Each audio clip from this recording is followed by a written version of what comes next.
नमस्कार, आप सभी का अभिवादन, स्वागत मेरे फेसबुक लाइव में। साथियों, बहुत ही चिंताजनक एक खबर आप लोगों के साथ मुझे साझा करनी थी, इसलिए मैंने सुबह सुबह आप लोगों को तकलीफ दी। आप लोग सदैव मनोबल बढ़ाते हैं, मेरे साथ जुड़ते हैं और जो जन सरोकारों को मैं उठाने का काम करती हूँ उसमें मुझे सहयोग देते हैं, सहभागी बनते हैं। उसके लिए आपका हृदय की गहराइयों से बहुत आभार। लगातार मेरा मकसद यही रहता है कि उत्तराखंड की जो गतिविधियां हैं, सरकार के जो गलतियां हैं, उनसे पर्दाफाश करूं, सरकार को बेनकाब करूं, आप तक उन बातों को पहुंचाऊं जो बहुत ज़रूरी हैं। एक चिंताजनक खबर आपको जो बतानी थी मुझे, वो ये कि 88 गांवों में आग लगी हुई है। ये समाचार पत्र कह रहे हैं 88 गांव उत्तराखंड के आज वनाग्नि से को झेल रहे हैं। एक तरह से आपदा की स्थिति है उत्तराखंड के अंदर। 70% हम वन आच्छादित प्रदेश हैं। जल, जंगल, जमीन की भूमि हमें कहा जाता है। जंगल की भूमि इसलिए क्योंकि हमारे जो हरे भरे जंगल हैं वो पूरे उत्तरी भारत को एक ऑक्सीजन कवर देते हैं, स्वच्छ हवा देते हैं। चाहे वो दिल्ली हो, चाहे वो नॉर्थ इंडिया का कोई भी प्रदेश हो, तमाम प्रदेशों में हमारे वहाँ की स्वच्छ हवा लोग लेते हैं। आज उसको इतना बड़ा झटका पहुंच रहा है जब अप्रैल का महीना, जो घटनाएं मई और जून में हुआ करती थी वो इस बार अप्रैल में होने लगी हैं और हमारे ग्लेशियर्स पिघल रहे हैं, हमारे हिम पर्वत सारी उनकी बर्फ पिघल रही है, तमाम हमारे धामों की बर्फ पिघल रही है। अभी आप देखिए कि इस हालात में वन मंत्री को कहाँ होना चाहिए था। 88 गांव कोई कम नहीं होते साथियों। धू धू करके हमारे जंगल जल रहे हैं, सामाजिक संगठन सड़कों पर उतरे हुए हैं पर्यावरण को बचाने के लिए, जंगलात को बचाने के लिए। चिपको आंदोलन को याद करिए, किस तरह से गौरा देवी जी पेड़ों से लिपट गई थी कटान को लेकर।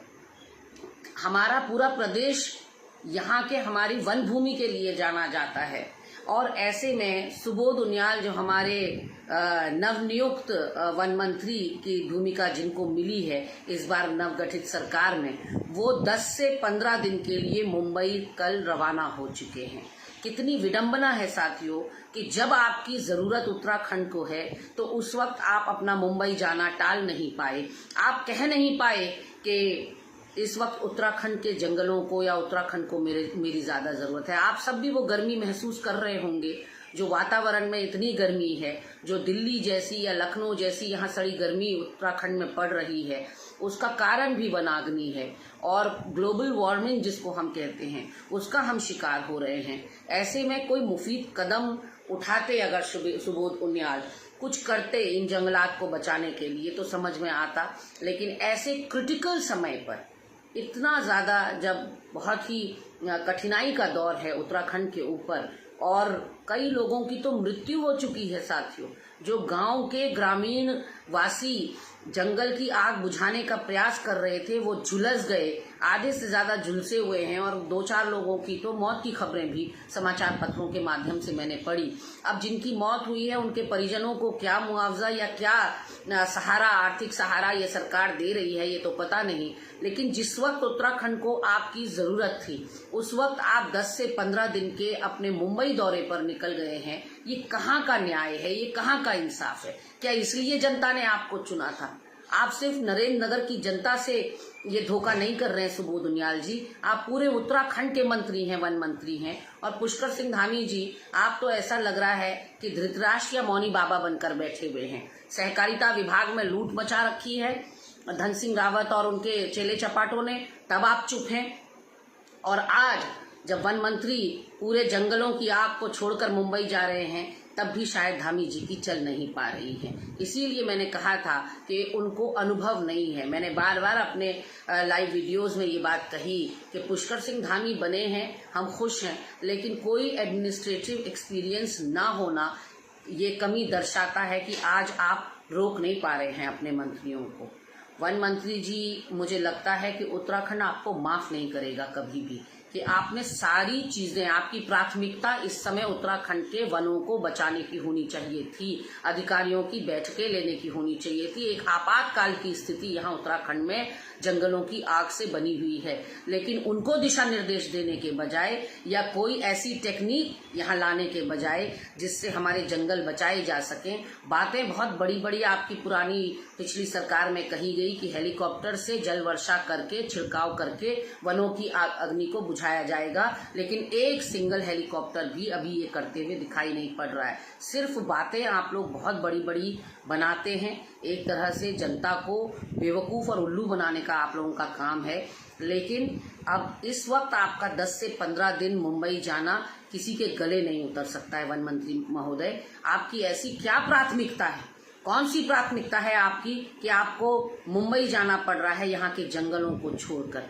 मैं यहाँ पर साथियों थोड़ा सा शुद्ध भी आज हूँ, क्योंकि मैं देख रही हूँ कि लगातार जब भी मेरा फेसबुक लाइव होता है या मेरे इंटरव्यूज फेसबुक पे चलते हैं, तो नीचे से भाजपा की ट्रोल आर्मी कह लीजिए या कुछ ऐसे अराजक तत्व और असामाजिक तत्व हैं जो लगातार मुझे ट्रोल कर रहे हैं। कोई चालाक लोमड़ी बोल रहा है, तो कोई बहुत ही घटिया शब्दों में, कोई चमची कह रहा है, कोई बकवास कर रही हैं आप कह रहा है। मुझे याद नहीं पड़ता कि कभी भी मैंने किसी भी अनर्गल विषय को लेकर आपसे संवाद किया हो।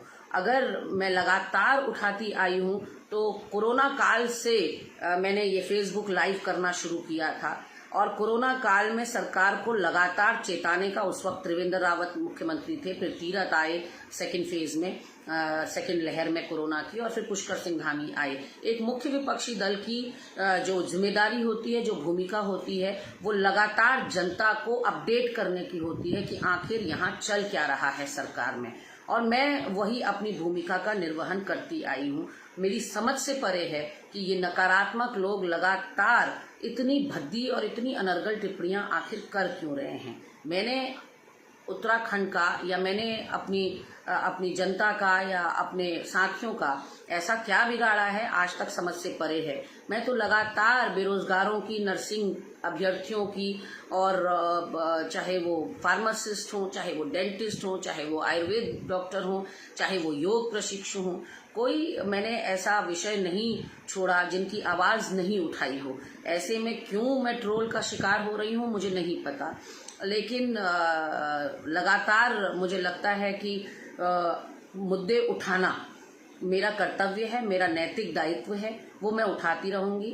और इन छीटाकशी से या इन फिर जो फिक्रे कसे जा रहे हैं या जो टिप्पणियाँ हो रही हैं, जो रोका टोकी हो रही है, बहुत भद्दे कुछ कमेंट्स पढ़ने को मिल रहे हैं, वो चाहे कितनी भी पराकाष्ठा उनकी हो जाए, मैंने अपना काम नहीं छोड़ना है, ये ठाना हुआ है। और इतनी कमज़ोर नहीं हूँ, मैं अपने साथियों से कहना चाहती हूँ, इतनी कमज़ोर नहीं हूँ कि इस तरह की टिप्पणियों से घबरा जाऊँ।